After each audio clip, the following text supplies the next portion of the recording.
Hi everybody, today's story is The Tale of Mr. Jeremy Fisher. And Mr. Jeremy Fisher is a frog. Once upon a time there was a frog called Mr. Jeremy Fisher. He lived in a little damp house amongst the buttercups at the edge of a pond. The water was all slippy sloppy in the larder and in the back passage. But Mr. Jeremy Fisher liked getting his feet wet. Nobody ever scolded him, and he never caught a cold. He was quite pleased when he looked out and saw large drops of rain splashing in the pond. I will get some worms and go fishing and catch a dish of minnows for my dinner, said Mr. Jeremy Fisher. If I catch more than 5 fish, I will invite my friends, Mr. Alderman Ptolemy Tortoise and Sir Isaac Newton. The alderman, however, eats salad.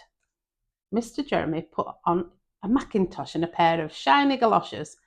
He took his rod and basket and he set off with enormous hops to the place where he kept his boat.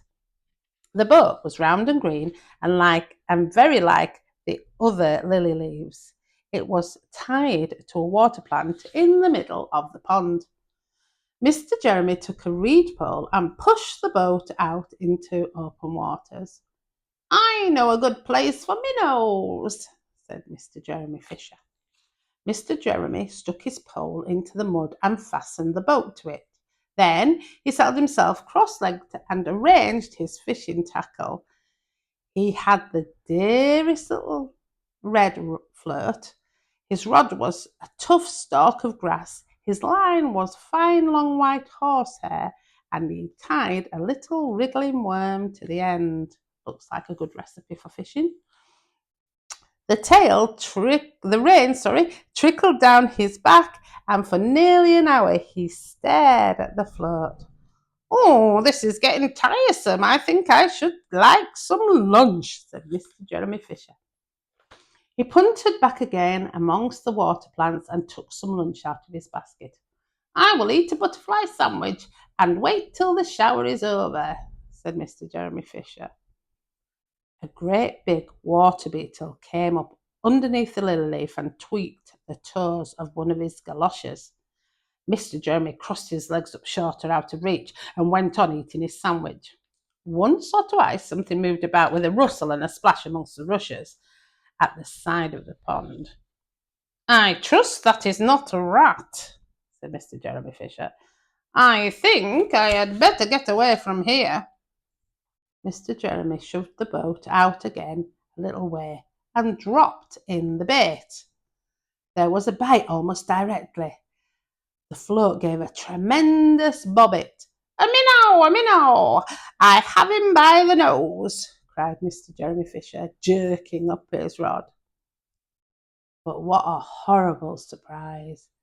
Instead of a smooth, fat minnow, Mr. Jeremy had landed Little Jack Sharp, the stickleback covered with spines. The sticklebacks floundered about the boat, prickling and snapping until he was quite out of breath, and then he jumped back in the water. And a shoal of other little fishers put their heads out and laughed at Mr. Jeremy Fisher. And while Mr. Jeremy sat disconsolately on the edge of his boat, sucking his sore fingers and peering down into the water, a much worse thing happened. A really frightful thing it would have been if Mr. Jeremy had not been wearing his mackintosh. A great, big, enormous trout came up, curl flop, with a splash, and it seized Mr. Jeremy with a snap. Ow, ow, ow! And then it turned and dived down into the bottom of the pond. But the trout was so displeased with the taste of the mackintosh that in less than half a minute it spat him out again. And then the only thing it swallowed was Mr. Jeremy's galoshes.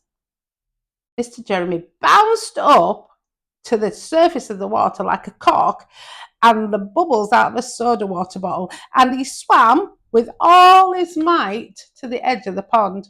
He scrambled out on the first bank he came to, and he hopped home across the meadow with his mackintosh all in tatters. What a mercy, that was not a pike, said Mr. Jeremy Fisher.